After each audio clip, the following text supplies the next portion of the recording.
आज माननीय मुख्यमंत्री मोहन यादव ने अपने संबोधन में प्रकृति के विषय पर चर्चा की। उन्होंने कहा कि जब तक जंगल है तब तक ही जीवन है और सभी पर्व त्योहारों में प्रकृति और पेड़ पौधों के महत्वपूर्ण भूमिका होती है। चाहे बंधनवार की सजावट हो या पूजा के कलश के नीचे आम के पत्ते रखने की बात हो, भारतीय सनातन संस्कृति में सभी पर्व त्योहारों में प्रकृति और पेड़ पौधों की महत्वपूर्ण भूमिका होती है। मुख्यमंत्री जी ने आगे कहा कि जन्मदिन या किसी विशेष अवसर पर यदि कोई पौधा लगाना चाहता है तो उसे जगह उपलब्ध हो, इस दिशा में भी प्रयास किए जाएं। इसके लिए वृक्षों का बैंक होना चाहिए। नर्सरी के माध्यम से स्थानीय निकाय को कहेंगे कि नर्सरी में पहले तो बारिश के मौसम में ही पौधे मिलते थे, अब ऐसे व्यवस्था होनी चाहिए कि पूरे साल भर सभी को पौधे मिले। कोई भी त्योहार बिना हमारे आम के पत्तों के साथ कैसे चल सकता है जब हमने मंगल द्वार की सजावट नहीं करे?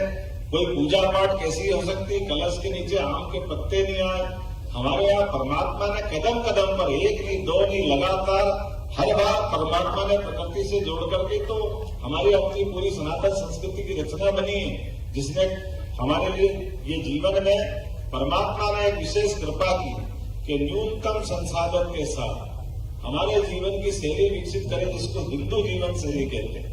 और वह हिंदू जीवन शैली से वसुधैव कुटुंबकम की आवाज भी तो यही से आती है, जिसके आधार पर नरेंद्र मोदी जी आज के इस दौर में पूरी दुनिया को दिखा रहे हैं। दो तरह की दुनिया हमारे सामने दिखाई दे रही है। अगर आप दुनिया को देखो, एक दौर वो है जिसने ताकत के बलबूते पर अपनी सत्ता स्थापित करने के लिए, जब हमने अतीत की बात करें तो अतीत में तो छोड़ो, आज भी दिखाई दे रही है।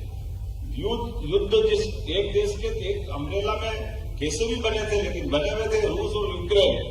जब कई सालों तक इकट्ठा रहेगा तब तो कुछ आत्मीयता बन जाती, लेकिन आज भी जिस बात को ताकत के भरोसे से दबाने का जो संस्कार उन्होंने पाया था वो बाहर निकल के आया है। उसी कारण से इजराइल का युद्ध हो, बाकी युद्ध हो, और ऐसे युद्धों की आहट के बीच में शांति का संदेश कहीं से निकलता है तो भारत की तरफ से निकलता है। वो होंगे जो तलवार के बल से दबाते हैं। हम तो कोविड में लोगों को दवाई बांटते हैं, हमको मिलते हमारे यशस्वी प्रधानमंत्री उस वसुधैव कुटुंबकम के आधार पर तो दुनिया का हमने जो पाया वो सबको देने के लिए निकल पड़ता, और एक नहीं दो नहीं, ऐसे हजारों उदाहरण।